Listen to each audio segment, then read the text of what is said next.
Laging sinasabi ng marami, faith moves mountains. And in fact, that's a quotation from Jesus. But how does faith move mountains? How can faith make things happen? At yan ang ating pag-aaralan ngayon, how faith moves mountains. At mahalaga maintindihan natin yung spirituality also by triangulation, by looking at it from other angles. And this time, we're going to add the perspective of science, of physics, in understanding spirituality. Kasi ang Diyos ng spirituality ay Diyos din ng science. Diyos din siya ng physics, Diyos siya ng natural law. So, napakagandang magdagdag ng perspective at anggulo sa pagtingin sa mga usual religious subjects. At this time, we're going to look at faith and how faith makes things happen. Sa physics, sa science, merong mga sinasabi na particle physics o ang quantum physics na our consciousness or the act of observing can change reality. Ano yon? Kung yun ay nosebleed sa iba sa atin, ay huwag nyo nalang pansinin. Dahil may mapipick up din kayo sa ating pag-aaral ngayon na hindi scientific o hindi tukol sa physics. So, pag meron kayong hindi maintindihan o ayaw nyo intindihin, palampasin nyo na lang. But really, I suggest that we pay attention to the other angles kasi mas mapapayaman ang understanding natin sa mga katuruan ni Jesus. So, merong branch ng science, yung particle physics, or sabi nga natin, quantum physics. At isa sa mga katuruan niyan, the accepted fact niyan is our consciousness or the act of observing can change reality. At ano yon? Ano ba yung observation? Pagmamasid, panunuri, pag-uurirat, yan ay makakapagpabago ng mga kaganapan sa ating buhay. So magsikap tayo, let's expand our brain, increase our vocabulary, and know more about the mechanics of faith. Yung observation na tinatawag ng physics, how is it done? Sa physics, yung observation is looking into the particle using electron microscopes or by detecting it using particle accelerators or other instruments. Again, kung hindi nyo maintindihan, wag na lang. Palampasin nyo na lang. At yan ay magkakaroon din ng kahulugan mamaya habang umuusad ang ating discussion. Mahalaga, meron tayong maintindihan na observation. Pag may inisip ka, pag meron kang sinukat, pag may sinilip ka, pag may pinagbulay-bulayan ka, observation yon. And observation can actually modify or change matter. Tulad halimbawa ng prayer. Pag may ipinagpe-pray ka isang bagay, observation yon. Kasi inuurirat mo, pinupuntahan mo, pinag-uusapan, tinatapunan ng pansin, pwedeng magkaroon yun ng influence sa bagay na ipinagpe-pray and it can change the physical world or the physical realities of those who are praying. So getting the property, the speed or location of particles, measurement din yun, or getting information. We are adding this perspective to those who appreciate the sciences and have some working knowledge in quantum physics. Pero sabi nga natin kanina, kung wala naman kayong hilig dyan, palampasin nyo na lamang. At try to understand, no? So to observe is to see directly or indirectly. Halimbawa, you can see using a microscope or any optical instrument and look into cells, look into parts of plants, or look into the atmosphere, look out into the sky using telescopes. Basta may tinitingnan ka, nag-o-observe ka. And you can indirectly see particles. Minsan, hindi mo talaga nakita ng iyong mata, but by bombarding it with other particles and making it react to other particles, para mo na rin siyang nakita. Parang billiard. Yung binangga ng puting bola mo, may mga nagbangga-banggaan doon. By just looking at one of them, makikita mo kung paano siya binangga ng iba, para mo na rin nakita yung bumangga. Kahit hindi mo nakita yung bumangga mismo. Kasi pinagbabangga-bangga mo sila. You can do that with matter. You can do that with particles. And because of the precise laws of science, you can expect or predict its current property using its other properties. For example, yung nga sinabi natin, pag kami nagbabanggaan, kahit hindi mo nakita bawat isa, just by looking at one, you will see how it happened. Ngayon, anong kinalaman niya sa scripture? Kung natandaan natin yung mga sinasabi natin tungkol dyan sa laws ng quantum physics. What are the teachings and practices of Jesus and of other persons in the Bible that show scientific principles of observation that we have just discussed? That to the point, change matter and make things happen in the way we call miracles. Ano ang mga ginawa at tinuro ni Jesus na pwede nating kakitaan ng mga principles na ito ng science? Well, Jesus leads people to observe, for one. Jesus leads people to be conscious of the matter or phenomenon. Halimbawa, illness. O bigyan natin ng pansin ang yung pagiging lumpo. Observation na yun.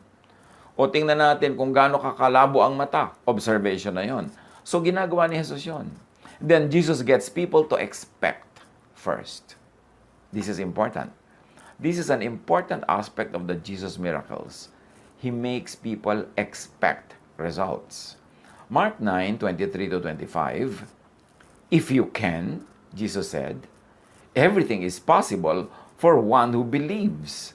So by saying that, Jesus is making you expect something pag naniniwala ka. Kailangang maniwala ka, and then you expect a result. John 11:14, so then he told them plainly, Lazarus is dead, and for your sake I am glad I was not there, so that you may believe. But let us go to him. So yung kanyang mga kasama, binigyan na niya ng expectation na may mangyayari na himala tungkol sa kamatayan ni Lazarus. John 11:40, then Jesus said, did I not tell you that if you believe, you will see the glory of God? So laging in-emphasize ni Jesus, maniwala ka and then expect something to happen. You want to move mountains? You want to see mountains move? Ano ba sa buhay mo? What mountain do you want to move now? Anong gusto mong baguhin sa iyong situation? Ano ang lagi mong pinagdarasal? Pag-aralan ang mga himala ni Jesus. You want to move mountains? And to see your mountains move? Believe. Then, expect. Meron kasi nagsasabi, we believe, pero hindi naman nag-expect. Dasal lang ng dasal, pero hindi pa rin naman naniniwala sa ipinagdarasal nila, walang mangyayari pag ganun. You have to believe and expect. Ngayon yung mga ibang tao sa Bible, anong mga naging himala, pagbabago ng matter, ng paligid, through observation. Sa Acts 3:4-7, si Peter merong ganyang ginawa. Merong humihingi sa kanya ng limos, papasok siya sa templo. Peter looked straight at him, as did John. Then Peter said, look at us. So the man gave them his attention, expecting to get something from them. O formula yan ng miracle. Pinataas ni Peter ang expectation. Sabi niya, look at us, believe in us. And then the man gave them his undivided attention, expecting to get something. Then Peter said, yang inaasam mo, hindi yan na ibibigay ko sa iyo. Silver and gold, I do not have. But what I do have, I give you. In the name of Jesus Christ of Nazareth, walk. Taking him by the right hand, he helped him up, and instantly the man's feet and ankles became strong. So una, naniwala yung tao na ito kila Pedro, tapos nag-expect siya, at pagkatapos nag-cooperate siya. Nung siya ay pinapatayo, tumayo naman siya, hindi siya kumontra, at gumaling. But remember, yung paggaling came later. Naniwala muna siya, nag-cooperate muna siya, iniabot din niya ang kanyang kamay, at nag-akma din siyang tatayo, tapos dun pa lang siya gumaling. Hindi siya gumaling muna bago niya gawin yung lahat ng yon. Naniwala muna siya, nag-expect, and he acted according to that faith and expectation. So you want to move mountains? You want to see your mountains move? Believe, expect, and go with the flow. Do not resist. Huwag kang kokontra. Kasi kailangan merong unity in spirit. As we have said, faith moves mountains. At sabi ni Jesus sa Matthew 17:20, doon sa mga nagtatanong, ba't hindi po namin magawa ang gusto namin gawin? Walang himala na lumalabas. Sumagot siya, dahil sa maliit ang inyong pananampalataya. Tandaan ninyo, kung kayo'y may pananampalataya sa Diyos na sinlaki ng buto ng mustasa, ang liit nun, buto ng mustasa, parang ulo lang ng aspile. Maaari ninyong sabihin sa bundok na ito, lumipat ka ron, at ito'y lilipat nga. Tunay na walang bagay na hindi ninyo magagawa. So either si Jesus ay nambobola, nagsisinungaling, o nagsasabi ng totoo. And of course, we like to believe na nagsasabi siya ng totoo, hindi siya nambobola o nagsisinungaling. Talagang walang imposible sa naniniwala. So pag kung imposible, ibig sabihin, hindi ka lang kasi naniniwala, hindi ka nag-expect. Hindi ka nag-o-observe enough and you don't believe enough in your observation that you are not able to change matter.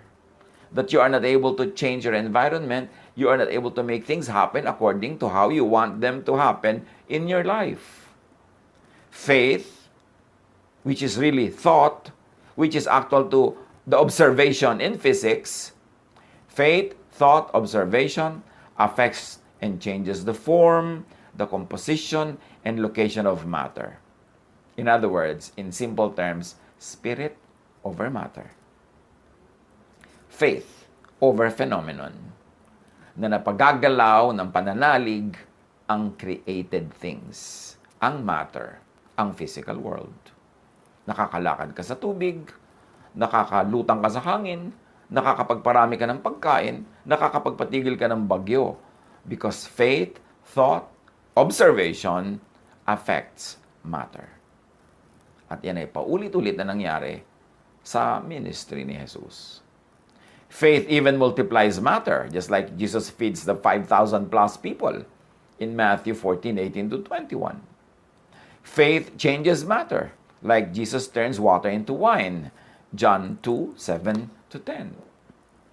May isa pang prinsipyo ang quantum physics. Ito ay yung quantum mechanics, that the existence of a wave or a particle depends on your point of view. Nothing is certain, nothing is absolute, there are infinite possibilities.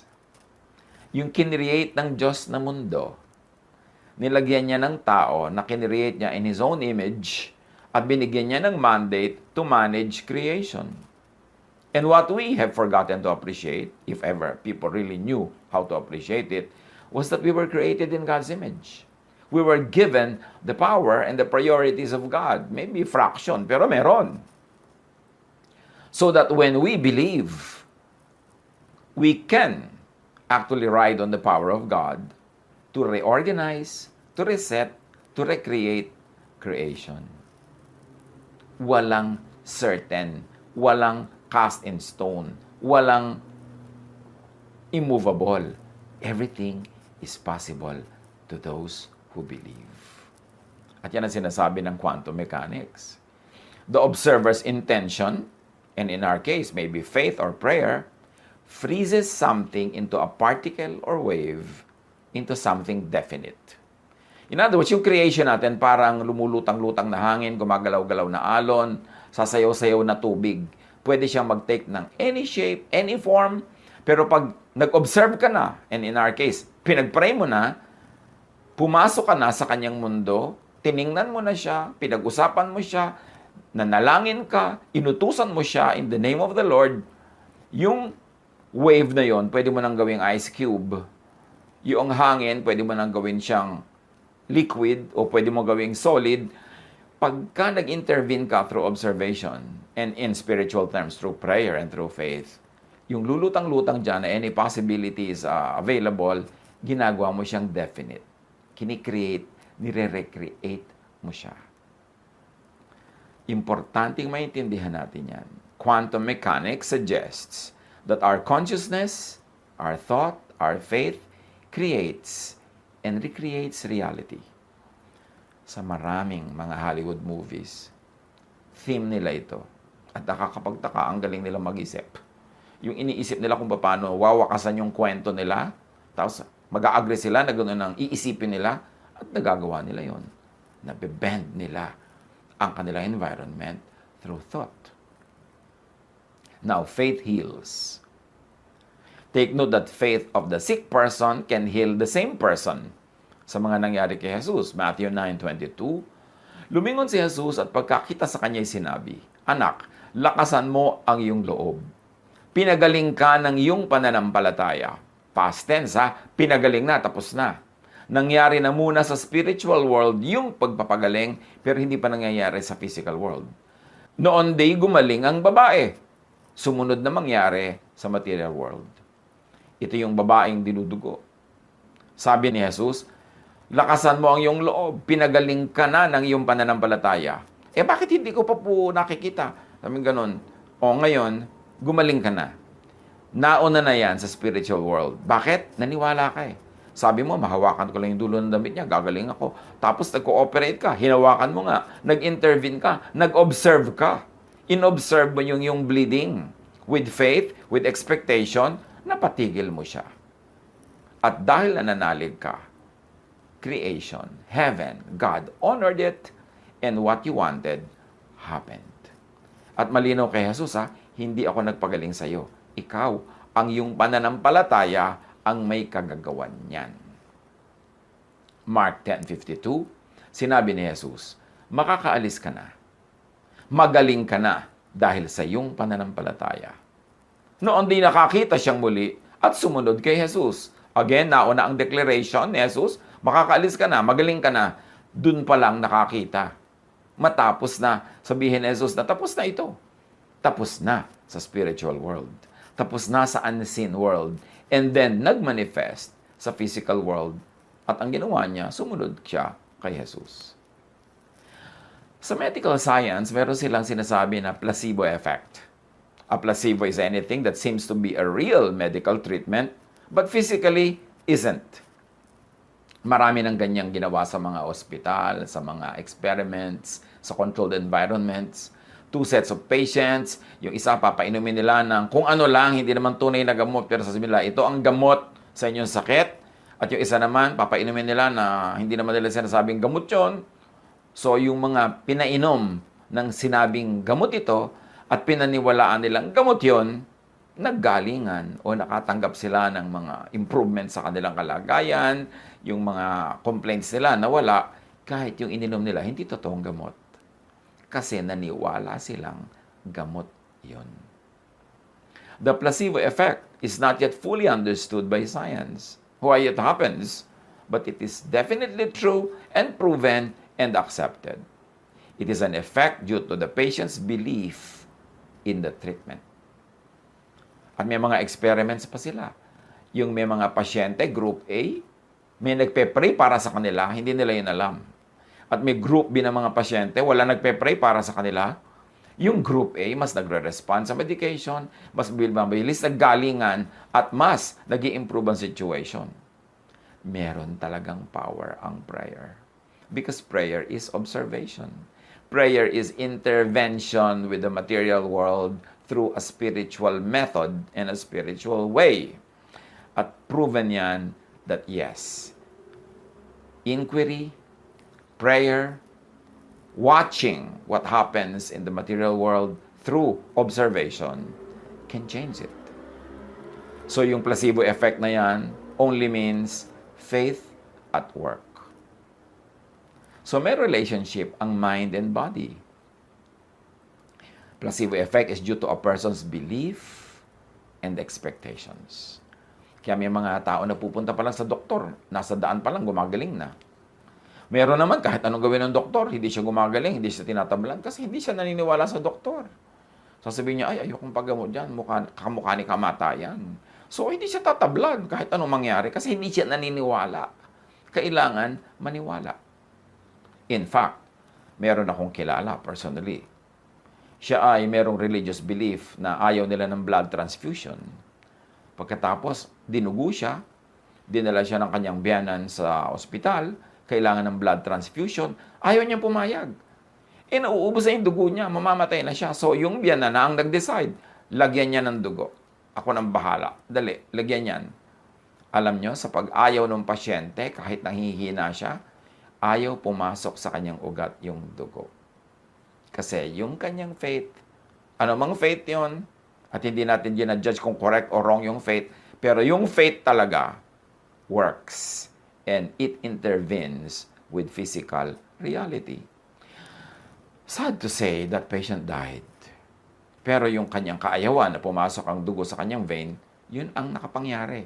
Ganon kalakas yung faith niya na naig kesa sa laws of physical sciences, kesa sa laws of osmosis, kesa sa laws of medical blood transfusion.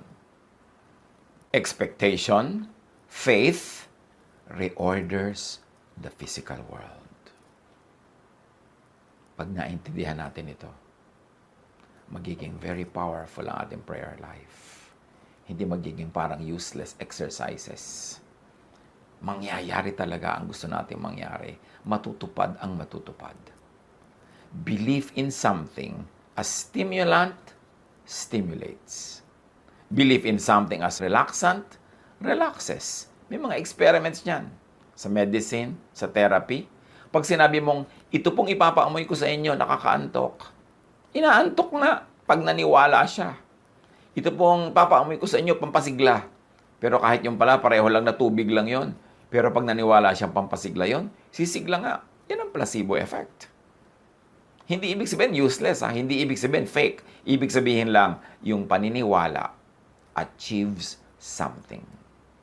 And the stronger the expectation, the stronger the feeling, the stronger the results. Kaya kung minsan yung nakakapanood tayo na kung minsan televised pa yung mga healing session na paniwalang-paniwala yung mga tao, pipila sila na mahihil. Nahihil nga. Kaya lang, sabi nung iba, bukas bumabalik din. Eh siguro nawala uli yung pananampalataya nila. Siguro nang hina o whatever it is.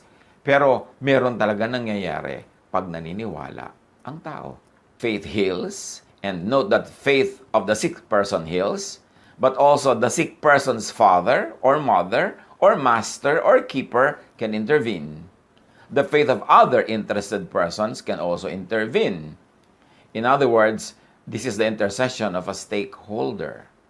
Na ang nag-observe, hindi yung pasyente, kundi somebody na merong kinalaman sa pasyente. In quantum physics, there is a law called entanglement. Ibig sabihin, this is a property of quantum physics where and by which a particle or anything is affected by affecting just its pair. Pagka mayroong dalawang particles na closely associated, matagal na nagkasama, nagkikutan, nagkiskisan, marami silang mga pinagsamahan na particles, minsan nagiging silang pair. And they are already pair forever. Kahit magkalayo pa uli sila, napunta yung isa sa kabilang mundo at yung isa nandito sa kabilang dulo, what happens to one also affects the other. Yun ang tinatawag na pair. Parang pinagbuklod ng posisyon, ng kilos. At sa mga tao may mga pair. Halimbawa, mag-asawa. Sobrang emotional involvement nila. Pair sila. Kaya kung minsan, nagsasuffer yung isa sa malayong bansa, nararamdaman itong asawa na nandito sa Pilipinas. Sa mga kambal, nagiging pair sila as particles na yung nararamdaman ng isa, nararamdaman din ng kakambal niya kahit hindi sila magkalapit. Nangyayari yan kahit na sa mga magulang at anak. Yung mga anak na nasa gyera tapos humahanap ng napakalaking panganib, biglang nararamdaman ng nanay niya. Kasi pair sila. May entanglement. Yung pair na yan is happening to matter, it's happening to particles, but pwede rin person with person. Or person with something. Kung napaka-attach ka sa isang bagay, pwedeng maging pair kayo, magkaroon kayo ng entanglement. At sa mga miracles ni Jesus, may mga ganyang makikita tayo. Halimbawa in Luke 7:7-10, the master asked Jesus to heal his servant. At nung pupunta na si Jesus sa bahay ng master na ito, sabi ng master, huwag na po, huwag na kayong pumunta, maabala pa kayo. Nananalig ako na kahit dito, mapapagaling niyo ang aking servant. And the man who had been sent returned to the house and found the servant well. So, dahil this master was affected by Jesus, the master also affects the servant long distance. In other words, this master and his servant had become pairs in a way that now, nagkaroon sila ng entanglement na noong tumanggap ng pagpapala ni Jesus itong master na ito, na ipatanggap din niya at nailipat sa kanyang servant na malayo. In Matthew 25:22-28, a Canaanite woman had a sick daughter, dying. And she came to Jesus. At sabi niya, pagalingin niyo po ang anak ko. And to make a long story short, kahit wala doon yung anak niya, verse 28, then Jesus said to her, woman, you have great faith. Your request is granted. and her daughter was healed at that moment. The affected mother, by Jesus, affects the daughter long distance. And physics talks about this same thing without connecting the two. Tayo lang nagko-connect na ang tawag dyan ay entanglement. So may entanglement. Pwede ka mag-intercede for somebody you love. Pwede mo siyang ilapit sa Diyos. Pwede mo siya ipag-pray.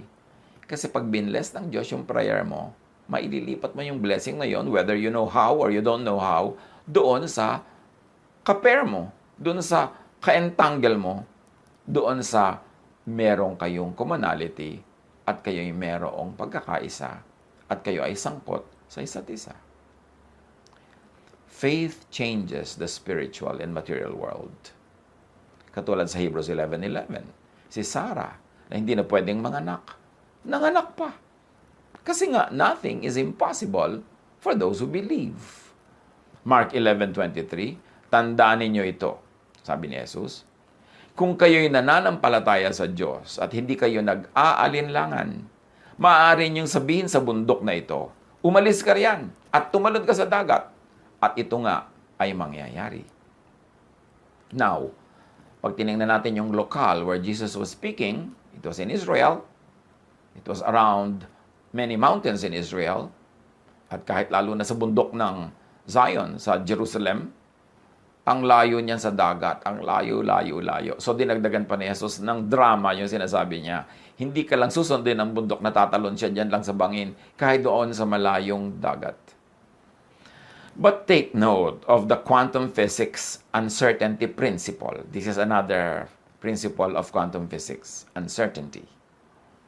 The act of measurement or observation, and in our case, prayer, disrupts the object. Measurement intervenes with and changes the object. Oras na may ipinag-pray ka, may maiiba sa kanya.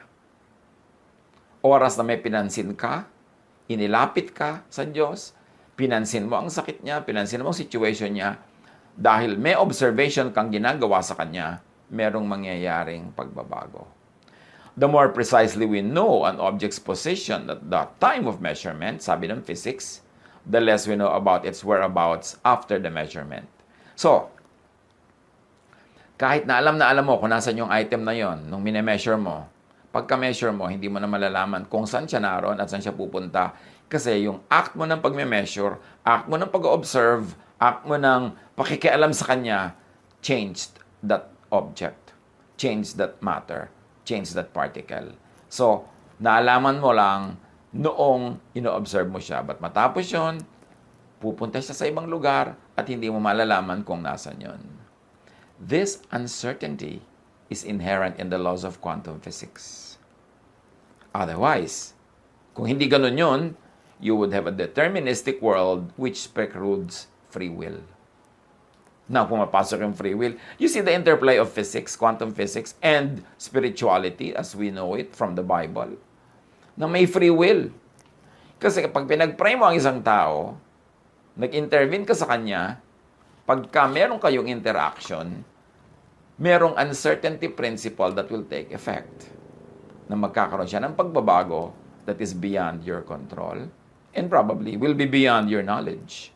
So, hindi mo pwedeng ma-determine matapos mong makialam sa kanya, matapos kang ma-involve sa kanya, hindi mo pwedeng ma-determine kung anong gagawin niya sa susunod na araw, saan siya nandun sa susunod na taon. At ganun-ganun yung pag-aasawa. Dahil inobserve mo siya sa pamamagitan ng iyong pansin na pagpapakasal sa kanya. Dahil ipinagpe-pray mo siya. Dahil sumasangkot ka sa kanya, merong nababago sa kanya that is beyond your control. So, hindi mo talaga siya makokontrol. So, yung pag-aasawa na yan, yung pagkakaroon ng anak, ganyan din. Yung gusto mo siya makontrol, gusto mong alam mo at ikaw ang nagde-determine kung saan siya pupunta, hindi yun pwede mangyari. Kaya alam natin na merong free will. The law of physics, the law of uncertainty principle in physics tells us, and it agrees with, the theological teaching of free will. Kaya yung merong predestiny at merong free will, mas kakatigan ng physics and the sciences yung free will. Kasi merong physical laws known to the science of physics that says the same thing. Even with infinitely accurate instruments, sabi ng physics, we cannot predict the future actions of subatomic principles. And therefore, we cannot predict the future of macroscopic particles, like people, either. Ito ang sagot sa questions on predestiny. Kung huhugot ka ng sagot sa quantum physics. But remember, the laws of nature were made by God, so the laws of physics were made by God. You can rely on the laws of physics. Tapos, meron pang unknown, meron pang wild card, sa physics din, yung tinatawag naman sa Bible na time and chance. Dahil hindi mo alam, hindi mo pwedeng kontrolin ang pupuntahan ng lahat ng matter, lalo't nakialam ka na sa kanya, nag-observe ka na, merong chances, may possibilities na may mangyaring wala sa expectation mo. At sabi sa Ecclesiastes 9:11, ito pa ang isang bagay na napansin ko sa mundong ito. Ang mabilis ay di siyang laging nananalo sa takbuhan, ni ang malakas ay laging nagwawagi sa digmaan. Ang matatalino ay di laging nakakasumpong ng kanyang mga kailangan, at di lahat ng marunong ay yumayaman.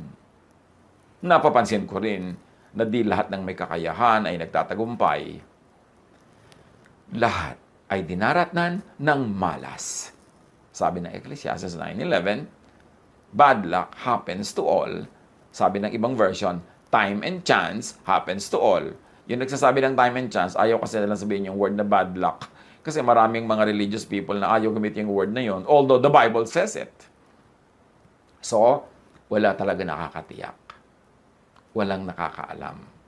Sasabihin ng iba, nung pinakasalan ko po siya, ganitong ugali niya, ba't kaya na iba? Kasi nga meron namang mga basic laws ang quantum physics na pwedeng mangyari sa ating buhay. May mga pagbabago tulad ng uncertainty principle. It cannot be within your control. So count on the occasional occurrence of bad luck, as we have mentioned above. But generally, believe in the usually fixed laws of nature and science. Part din ito ng law. Konti lang yung bad luck, konti lang yung hindi mo naintindihan ba't nangyari, pero merong ganung possibility. Mag-iwan lang tayo ng space sa buhay natin for such things. At kung uulitin natin yung sabi ni Jesus, nothing is impossible for those who believe. Kung meron kang dapat i-develop, belief. Faith. More than scholarship, more than understanding biblical languages, more than understanding the background of the verses, more than the science of hermeneutics, more than all of these scholarships, ang dapat dine-develop talaga ng anak ng Diyos is belief. Mark 11:24, kaya sinasabi ko sa inyo, ano man ang hingin ninyo sa inyong panalangin, maniwala kayong natanggap na ninyo ito, past tense natanggap na, at matatanggap nga ninyo yon future. This is a very important revelation. Na pag naniwala ka, paniwalaan mong natanggap mo na. Pag may pinag-pray ka, pinag-pray mo dapat na natanggap mo na. So dapat nagpapasalamat ka na lang hindi ka na humihingi. Di ba? Sabi nga sa Bible, sabi ni Jesus. Huwag kang hingi ng hingi. Your Father knows what you need before you ask Him. Hindi mo kailangan mag-shopping list, maglista ng mga hinihingi. Alam na yun ng Diyos. Why inform God about what you need and what you want? Pero sa prayer mo, dapat ang nangyayari is, naniniwala ka na natanggap mo na yung pinagpe-pray mo. At pag naniwala ka na, matatanggap mo na yon. Pero ang nauuna, naniniwala kang natanggap. Paano naniniwalang natanggap ang pinag-pray? Halimbawa, nagpe-pray ka na magkaroon ka ng pera. Paano ka maniniwalang natanggap mo na? Di kahit hindi pa dumadating yung pera na yon, generous ka na sa iba. Mapagbigay ka na sa iba. Hindi ka na nagwo-worry about your next expenses kasi pinaniwalaan mo nang tinanggap mo na. At pag napaniwalaan mo na yon, dun pa lang darating yung tunay na pera sa buhay mo. Pero pag hindi ka muna naunang naniwala at hindi ka nag-behave as if naniniwala ka nga at hindi ka kumilos bilang isang naniniwala, hindi ka darating sa point na darating yung hinihingi mo. Halimbawa, yung babaeng widow na pinuntahan ng prophet, walang pagkain, merong taggutom, ang natira na lang sa kanya, konting langis, konting harina. Sabi ng prophet, unahin mo ako, pakanin mo ako, at hindi ka mauubusan yung harina mo.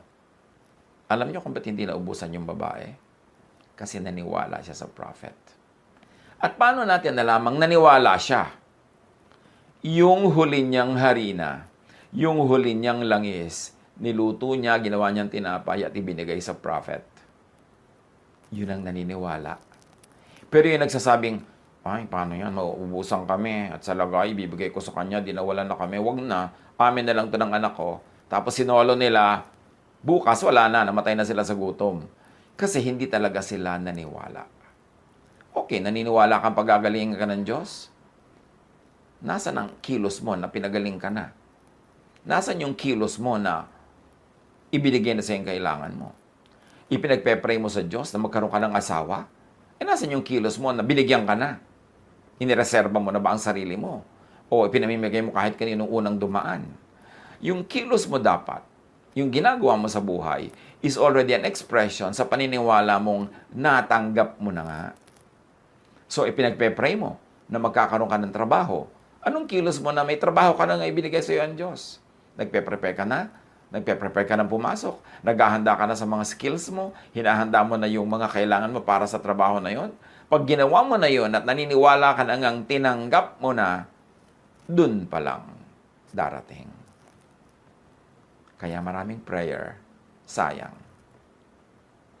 Kasi hindi ka naman naniniwala na yung pinag-pray mo, ibibigay. Gusto mo, ibigay muna bago ka maniwala. Gusto mo, dumating muna yung sagot bago ka talaga maniwala. Hindi mangyayari yon.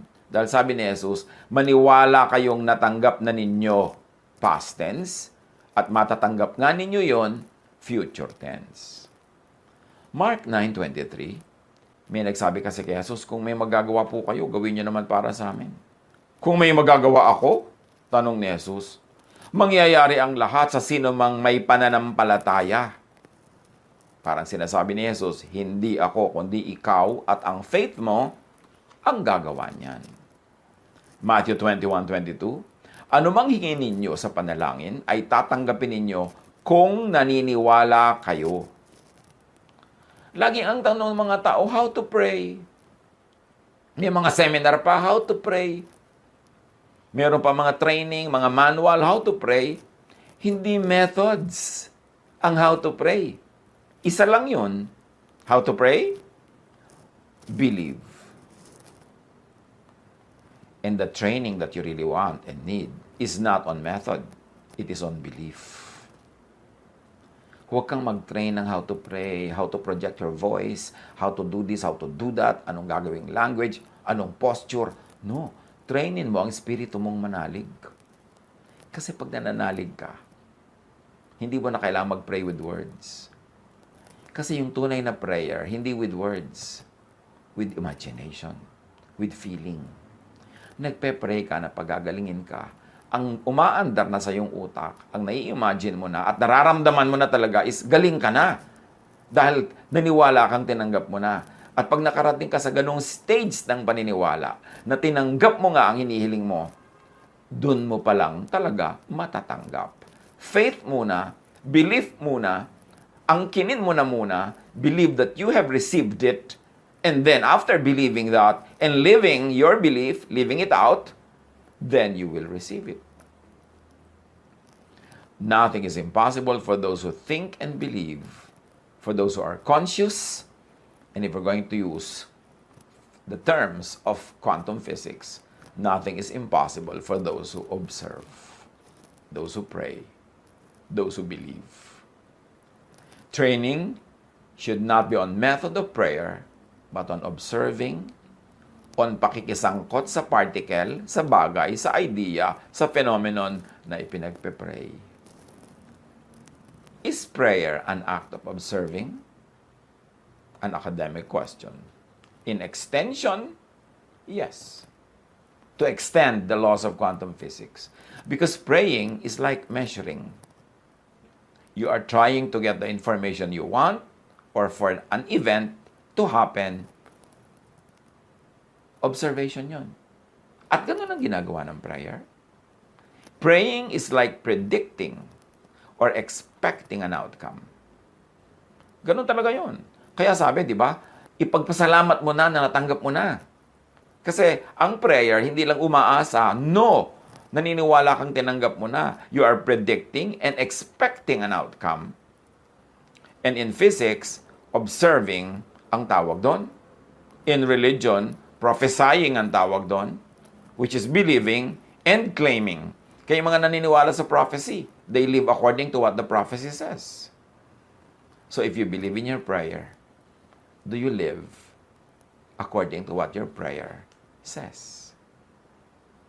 Yung, Lord, baguhin niyo po ang aking ugali. Okay, naniniwala ka ba na binago ka na? At ang katunayan na naniniwala ka, yung action mo, iba na.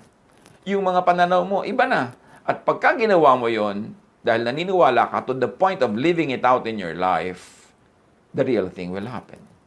But it has to happen first in your life, in your heart, in your mind, in your lifestyle. Tsaka palang darating yung material, physical, earthly sagot.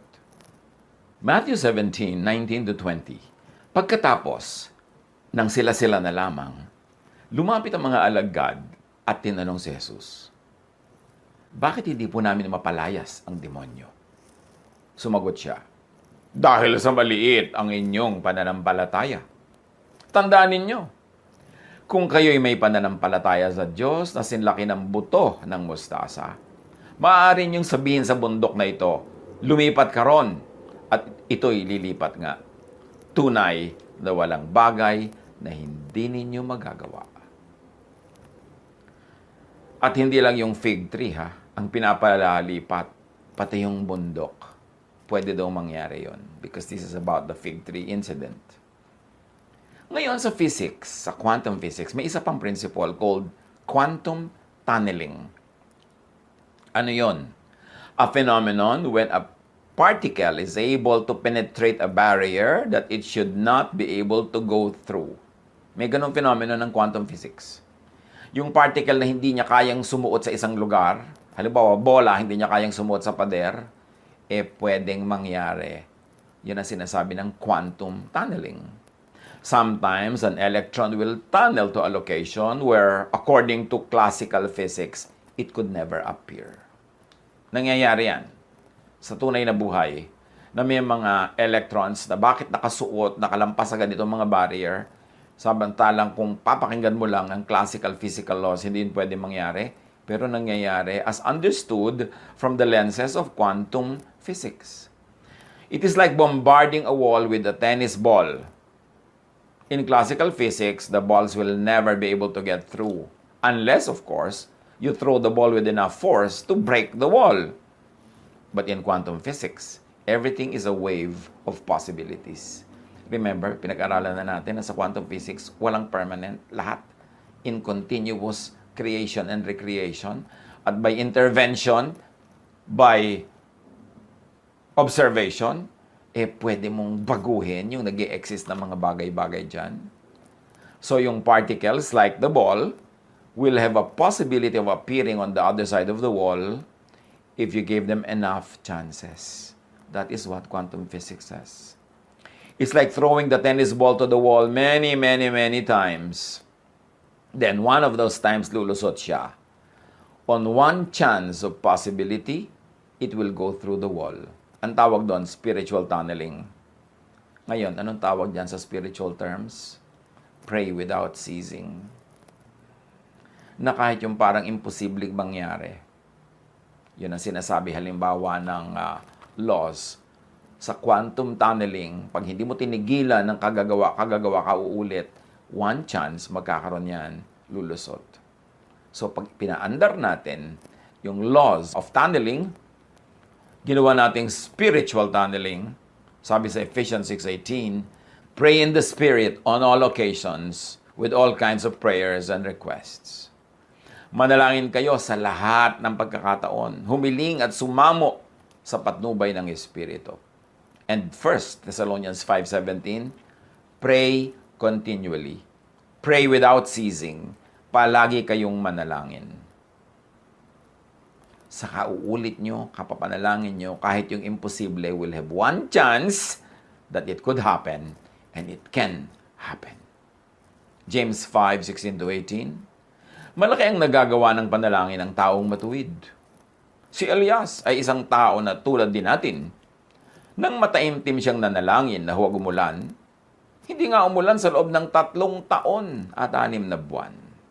At nang siya'y manalangin para umulan, bumagsak nga ang ulan at namunga ang mga halaman.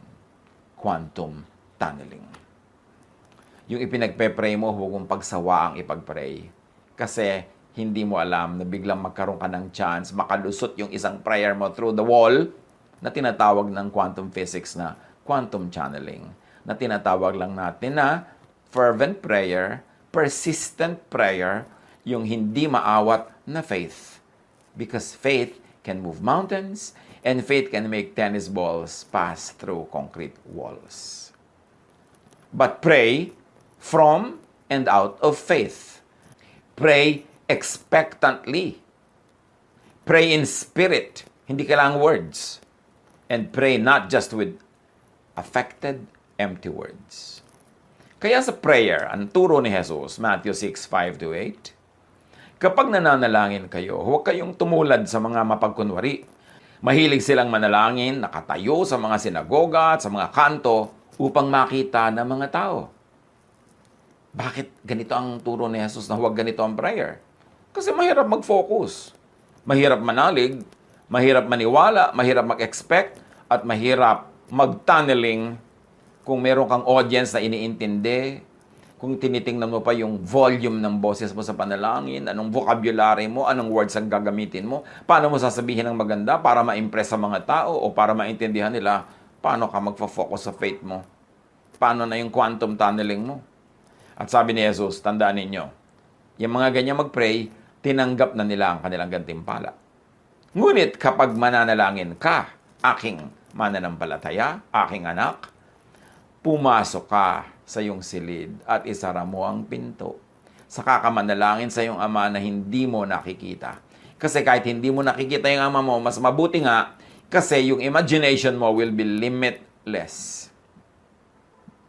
Then, malalampasan niya ang mga physical laws. At pag walang tao, wala kang i-impressen. Wala kang performance. Makaka-focus ka on believing, makaka-focus ka on imagining, makaka-focus ka on feeling as if you're already receiving the answer. Kasi sa prayer, for it to work, dapat mag-agree ang iyong heart and mind. Mag-agree ang iyong thought and feeling. So, hindi pwedeng iniisip lang ng mind mo yung prayer, tapos hindi mo naman na-feel. Hati ka nun at ayaw ng Diyos sa hati. Kailangan buo. Buo ang loob, buo ang pagkatao, buo ang prayer. Pagka nag-iisa kang nananalangin, bagamat merong advantages ang group prayer, lalo kung nagkakaisa talaga kayo, nagkakaintindihan kayo, walang impression na gusto mong gawin, walang pasikatan, walang controlling of others, napaka-effective din ang group prayer. Pero sabi ni Jesus, kung talagang gusto mo ng very effective prayer, pray alone, in private, where you could be alone with God. Because you could observe, you could focus, you could concentrate. You could do quantum tunneling. You can train energetic, bombarding thought on your subject. Hindi ka sabog. Hindi ka kailangan makinig sa prayer ng iba tapos hindi mo maintindihan, may kulang-kulang na words ka naiintindihan, hindi mo maintindihan yung pronunciation niya, minsan na-offend ka pa, minsan natatawa pa yung iba pag may maling nadinig na word. Paano ka nun magkakaroon ng quantum tunneling? Paano ka mag-observe at magfo-focus? At sa patuloy ni Jesus, then your Father who sees what is done in secret, meaning focused, will reward you. Meaning your expectation will be materialized. At ang iyong ama na nakakakita ng ginagawa mo ng lihim, ang siyang magbibigay sa iyo ng gantimpala. Sa pananalangin ninyo, huwag kayong gagamit ng maraming salitang walang kabuluhan. Gaya ng ginagawa ng mga hentil. Ang akala nila'y papakinggan sila ng Diyos dahil sa haba ng kanilang mga sinasabi. So words, especially when spoken to be heard by others, could actually become hindrances.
abala, sagabal sa tunay na pakikipagtalastasan sa Diyos. Sabi ni Jesus, huwag ninyo silang tularan. Alam na ng inyong Ama na nasa langit ang inyong kailangan bago pa ninyo ito hingin sa Kanya. Pero may mga prayer meeting, nakalista pa sa board yung mga hihilingin. May naka-assign pa sinong hihiling nito, sino mag-o-open, sino magko-close. Inimbento lang yan ng mga tao, pero hindi ganyan ang prayer na itinuro ni Jesus. Prayer is not to inform, but to create and to recreate. And for that to happen, there must be fervent focus.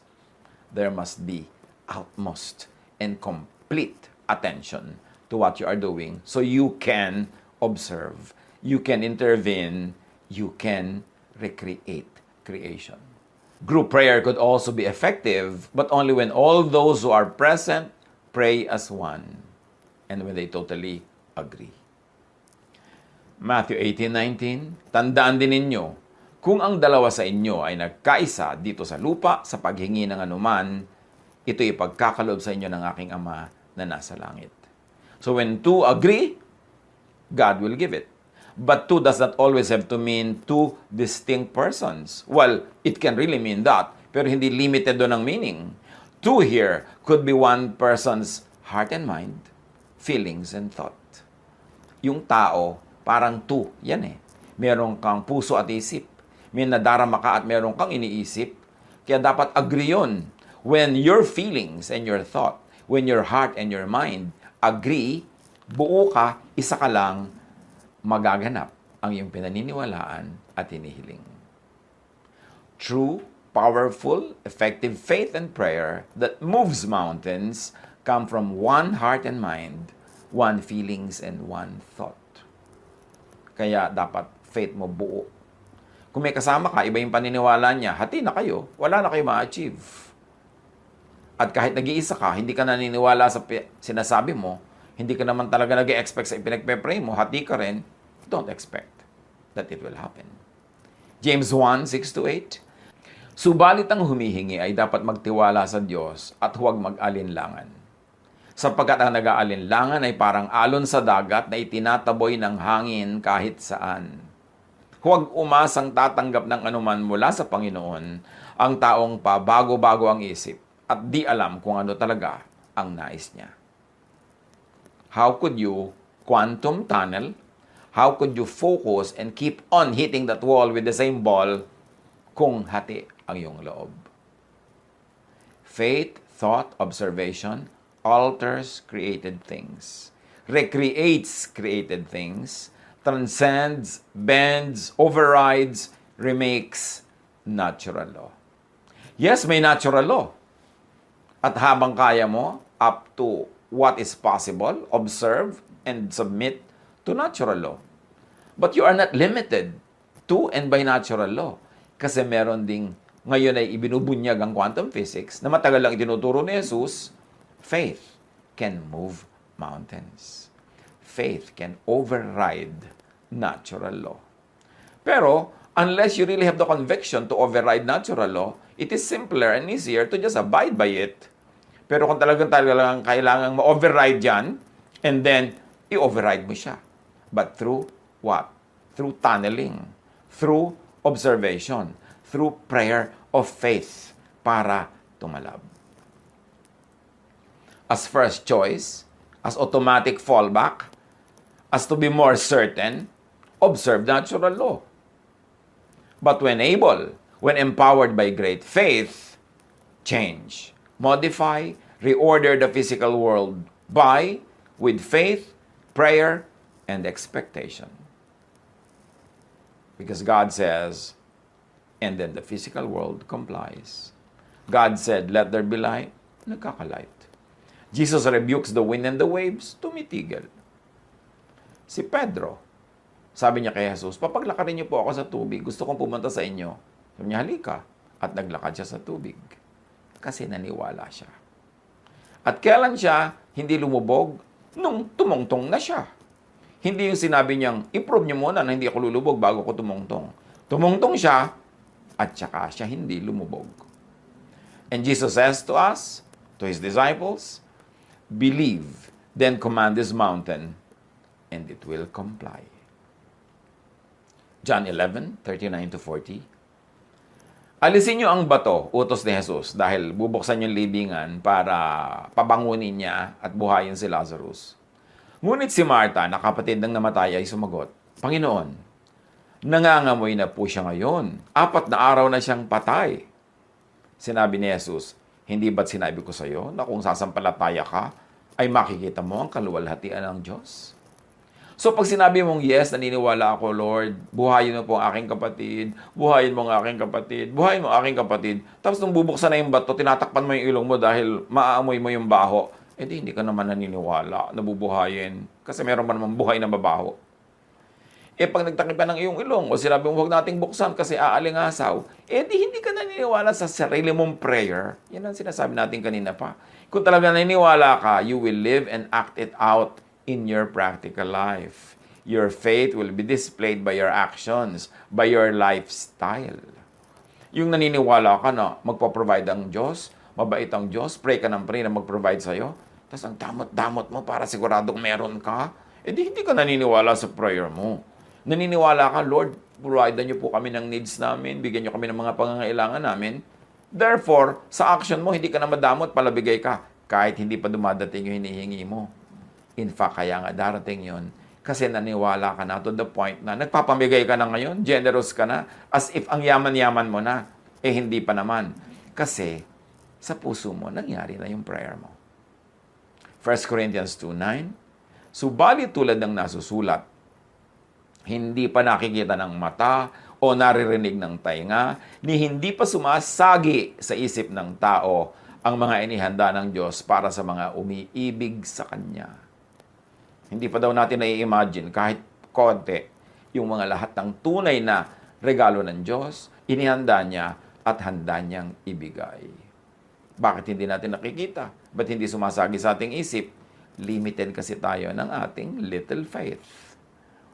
So, pinag-aralan natin ang mga tinuro ni Jesus, ginawa ni Jesus, at kinalkal natin ang quantum physics. At nakakita tayo ng mga pag-submit ng quantum physics sa mga high spiritual laws na itinuro ni Jesus. Teach and discipline your heart and mind to believe, to expect, to live your ideal, and then you will see. Paano i-apply ang mga principle na ito ngayon sa mga ipinagpe-pray natin, lalo ngayong quarantine, panahon ng quarantine? Paano i-apply yung tunneling in prayer?